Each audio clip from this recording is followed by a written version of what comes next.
Hey guys, what's going on? Welcome back to another edition of Raider Sports. How are we doing tonight? So, every time we think we know what's going on with realignment, we get a million things that tell us otherwise. And according to sources, they say this. According to sources, this ain't happening. And this is pretty much what you're getting from the Pac-12 right now, is a million sources close to the Pac-12 are saying, we told Kliakov that no team adds to the bottom line and that we're not going to do it. The only person really in the room is Kliakov, who wants to go on with realignment, and unfortunately the Pac-12 is not a dictatorship. So the other 12 members actually do get the vote and have pretty much come out and said, more or less, if you believe these sources, that this ain't going to happen. And so something else happened that might actually correlate to this very thing. And it's that the Big 12 might have just accepted its fate, that it has to stick together because nobody else wants them, or they have to become AAC members. And if that's the case, this hiring that the Big 12 just made makes a ton of sense. Because the Big 12 has just come out and hired as a consultant somebody who has started their own league, well, co-founded a league with Vincent Kennedy McMahon. So started a league from the ground up. He also used to be the athletic director of the University of West Virginia, which was instrumental in getting the Mountaineers into the Big 12. That man is Oliver Luck, the daddy of former Colt great Andrew Luck. And he has been charged with the task of seeking out new opportunities and navigating the landscape for the Big 12.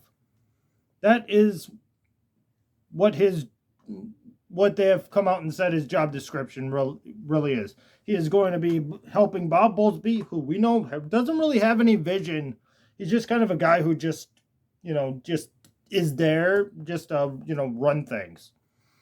So they're really taking Oliver Luck and they're saying, you know what? We don't know what we're doing. We don't know where we're going with this.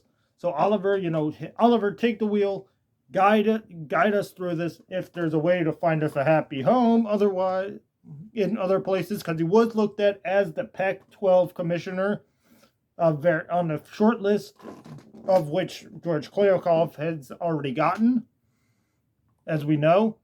So Oliver Luck is the guy who has had realignment pedigree, creating opportunities in new leagues for people, new teams. So he's ready to take on realignment better than anybody we probably have. And so I can really see this becoming the possibility that, because all the options for the rest of the irate 8 are bad, Oliver Luck could be looking at teams who might fit the Big 12 in an expansion. And this might be their only way. I've been a firm believer that it's either expansion or die when it comes to the Big 12, and I just thought they have accepted that fate of, we're done. We're going to split up after 2024, get the Texas money, get the ESPN money, get the Oklahoma money, make what we can, and then let's split. But it seems like the options for them are so few and not attractive to them anyway, because going from the Big 12 to the AAC, no matter what anybody says, is a downgrade. So the member schools of the Big 12 wouldn't want to do that. But what they would want to do is maybe look at a guy like Oliver Luck and say, hey, create a package for us that might be the most attractive. Whatever you say, we'll buy into. You just get this conglomeration of schools, maybe 4 more, maybe 8 more. 8 might be a ridiculous number, but maybe 4 more. We keep our championship game, and we end up looking at maybe CBS, who might need a new contract with somebody later on down the road when this whole grant of rights expire. So it's something to really keep an eye on. I mean, I don't know how much attention that this is going to get, but it really does feel like it's the first power move that the Big 12 has really made. And guys, I am going to cut this one a lot shorter than I typically would because, oh, quite frankly, I've been having like heartburn all day and it's been killing me.